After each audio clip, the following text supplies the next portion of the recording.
Hey guys, Marshmallow Chomp here, back with another video, and today I'm going to be doing a video talking about the upcoming mobile game that I will be doing content on, which is Pokemon Unite. I do have a Nintendo Switch, so I've already played the game.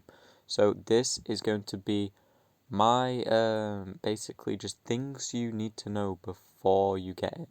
This can be helpful to both Switch and upcoming mobile players.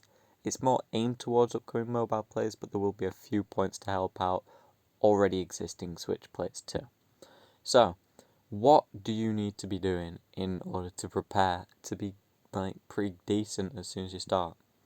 Well, one thing I would say is definitely make sure that you're pre-registered.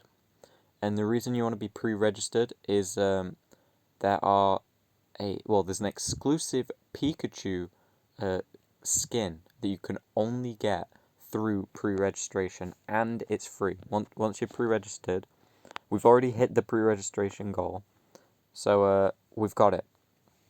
So you don't have to worry about that. As long as you pre-register on whatever your app store is, then you should get the skin. Not only that, but you will be getting a Pikachu just character, some tickets, and other just low tier prizes along with it, just to be nice, basically. And if you don't pre-register, they've not said that you don't get the rewards, but at the same time they've not said that you do get the rewards.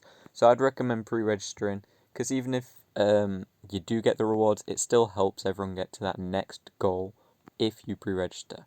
So definitely do that.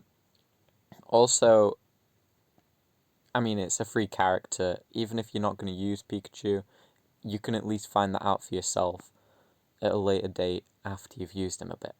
So definitely head on over to your store and pre-register. Next, I was going to say about learn character roles, because even myself, I hardly had played a MOBA consistently before Pokemon Unite. So what you want to know is how to play each character role, as there are a few separate roles. So, for example, you've got a support class.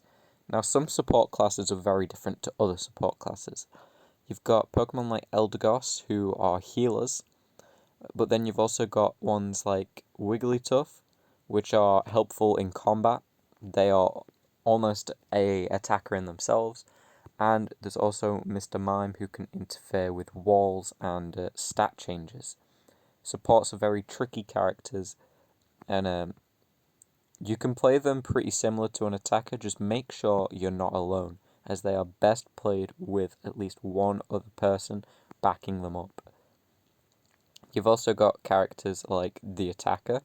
The attacker is your bog standard character. You just go on a path. You probably the best suited to a 1v1, and you should just be fighting just anyone and everyone, trying to get as many points as you can. You're the one that should be scoring all the points. Yes, your team can score points that they've got, but you should be the one making the pushes. You should be the one scoring points. Next up, we've got our defenders. Our defenders are usually quite rare. You don't see many people play defenders, despite the fact they are very vital in locking down a path, making it near impossible for the enemies to score if played well.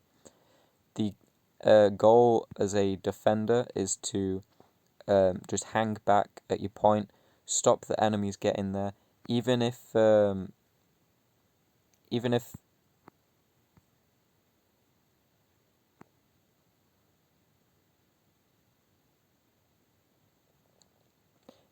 you don't even win the situation or the battle.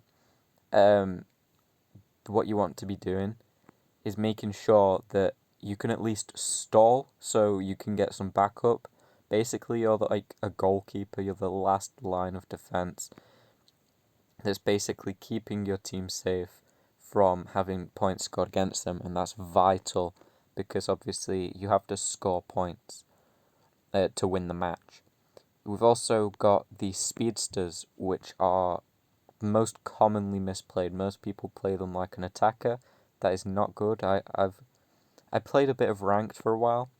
I got quite far, and still people playing the speedster role completely wrong. Um, as the speedster, you're supposed to go into the middle, defeat all the small Pokemon, basically overlevel yourself without even helping out your team. So then, at a later date, or a later point, sorry, you can come in overleveled into a battle and be the turning tide in a battle to help your team score or defend. So that's basically character roles. Make sure you know about them. Kind of get a grasp of who you think sounds like your playstyle. You're probably going to have to play every role at some point because you can only have one of each Pokemon on a team, so you can't have like 5 Pikachu. Something else I would say is make sure you know how to get your Zeraora and your Pikachu, because there's no point getting all this free stuff if you don't know how to claim it. They should be in like a mailbox area. And finally, what I was going to say for knowing what to do is don't spend your in-game currencies or anything like that on cosmetics. I'm more referring to the tickets here. There's a currency called EOS tickets. Basically, you can buy equip items and item enhancers with those. They actually help improve your gameplay, help improve your strength, and help you win more battles. Whereas cosmetics, to be honest, on your character, people don't really see them that often, so they don't really matter. So I would definitely recommend getting item enhancers and equip items.